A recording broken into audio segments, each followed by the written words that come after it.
Hey guys, what's up? It's me here. Not really having a lot to say right at the moment. Room's kind of a mess. What else is new? Anyways, I've already said my piece today. Just basically going to reiterate what I've already said. Just saying maybe this will be a little bit more of a personal touch. Having a video, seeing me, hearing me. Anyways, I wanted to thank everybody who's been a part of EHWF since the beginning. We're going right back to the beginning, May 19th. 2006 is when I started this whole deal, as you know already. It was originally started on MySpace, with blogs and all that kind of idea, posting bulletins, I think is what it was called at the time. Soon after that, I had a gentleman by the name of Rackmores who came in and helped me. As time went forward, he left. He kind of pretty much got out of the technology, pretty much technical world. He's no longer on the internet. Which is cool, man, whatever.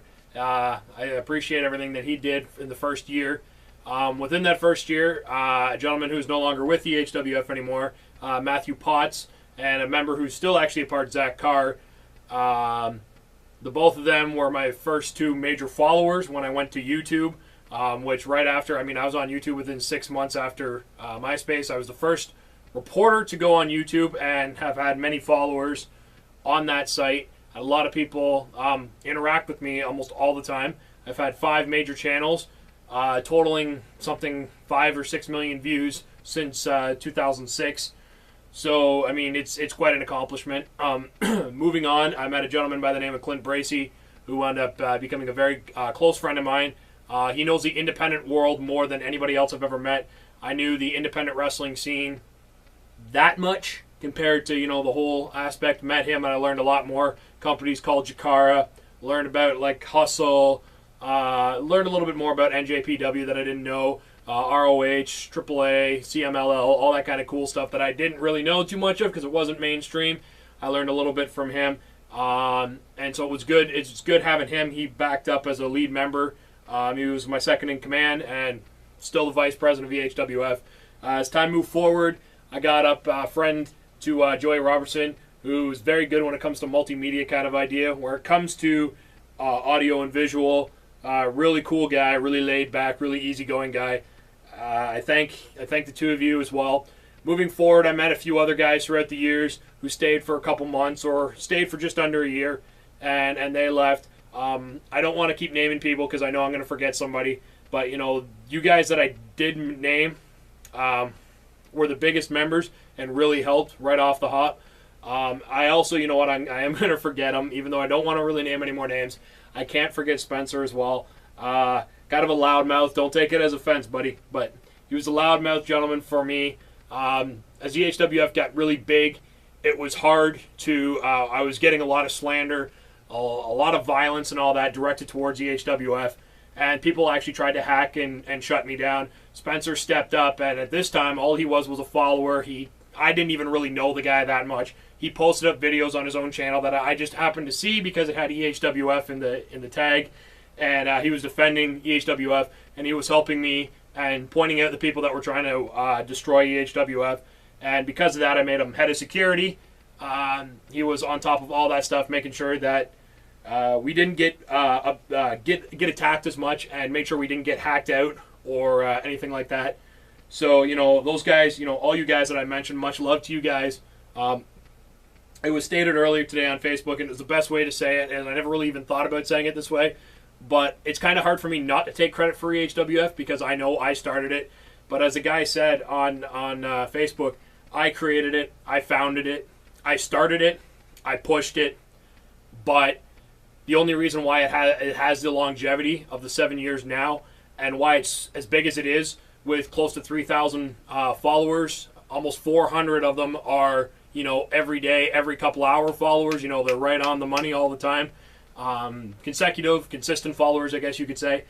The only reason why it's as big as it is today and it kept moving at the rate it has been moving is because of each and every one of you, not just the few members, the lead members that I stated.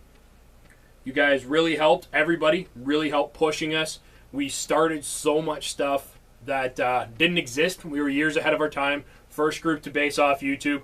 First group to do, videos and music and entrance videos and behind the scenes and what if possibility, and we did an awards thing, and we started that, and people copied us over time. There's other major wrestling sites that are just starting to do some of the things that we've done, like basing off of Facebook, basing off of YouTube. We started that, guys.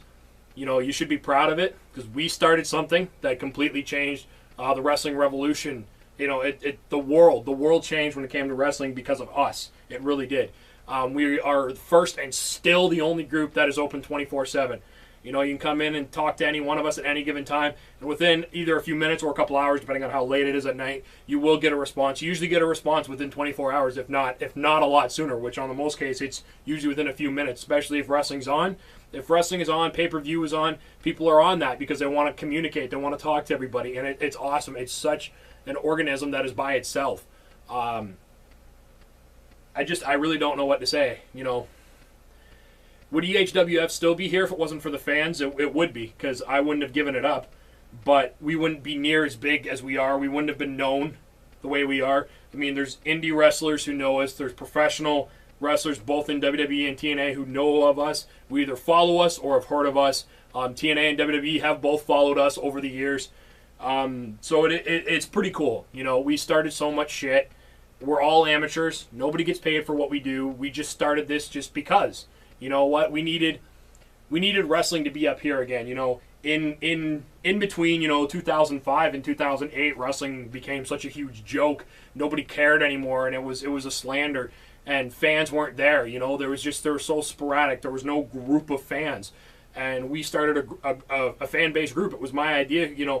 Let's bring wrestling fans like me, these extreme hardcore fans, and what I mean by extreme hardcore, I mean die-hard, will do anything for wrestling. Got beaten up at school growing up, for being a wrestling fan. Would spend every last cent they have or go in debt in order to go and see something, to go see a wrestling event, to go meet your favorite wrestler. You do whatever it takes.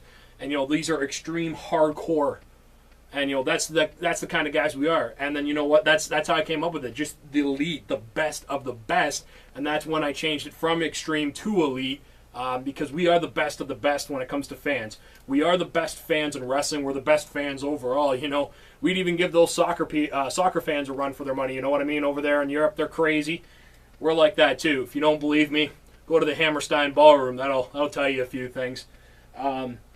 We're a bunch of crazy, diehard, stupid. I mean, hell, we're even stupid fans. We'll do whatever we want for wrestling.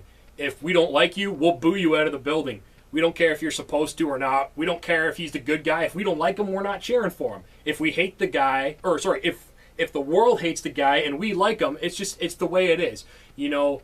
A company tells us to zig, we'll zag. We do the difference. We're different. We like what we like, based usually on the technical aspect, their mic skills, their gimmick. Really, for most of us, right out of the hop, we care about the ability. The ability of somebody like AJ Styles never really has been in a major storyline that really means anything. It's just kind of him slightly different. You know what I mean? AJ Styles comes in and he's AJ Styles. It's not like, he's, was burned, blown up as a kid. He was in a car and it blew up, and now he's a wrestler because somebody blew him up. You know what I mean? There's no back dumb story. He didn't come from a carnival. He's not, from Death Valley, even though that's a good gimmick. I'm just saying. That's what we like first. It's the wrestling, and it astonishes me that 7 years and we're still together. And some of us that have been there since almost day one are still here. And, it's astonishing, and it amazes me. I can't believe what we've been able to accomplish over the years. We've accomplished so much.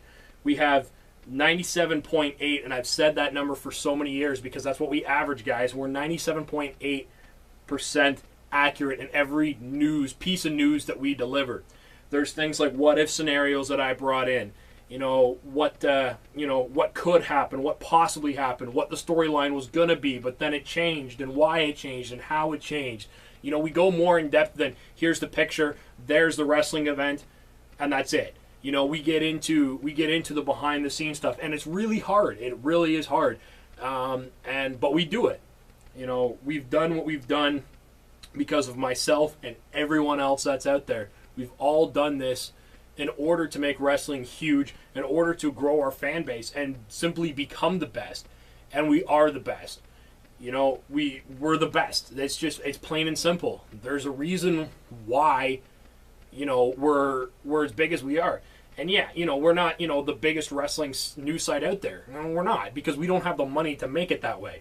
Well, I guess, you know, if we pooled our money, we kind of could do it. You know, I'm not exactly poor, but I'm not rich either. I mean, I have a full-time job, 40 hours a week. I don't make a buttload of money, but, you know, I have enough that I could make my own website and, you know, all that kind of stuff. But that would take away from it, you know. Why would you want to pay somebody else to tell you news? You know what I mean? It kind of drives me nuts. You know, the freedom of free press. You know, there's a newspaper for $1. You know, why are people charging $5, $10, $15 for premium news? I can get you that exact same news. Might be a few minutes slower. I might get it a couple hours later or next day, or I might even get it before them. You're not going to have to pay for it. Why do you have to pay? Why do wrestling fans have to pay more for news? You know what I mean? We do this for fun. We do this for the love of it, you know. We do it because we love wrestling. And thank you guys. I mean, 7 years. What a fast 7 years it's been. You know, we're going to be coming up to 8 years next year, obviously 9, and then we're going to have a decade. I mean, a decade will be interesting as well. I can't believe what we've all been able to accomplish. So I thank you guys again. Much love. Thank you.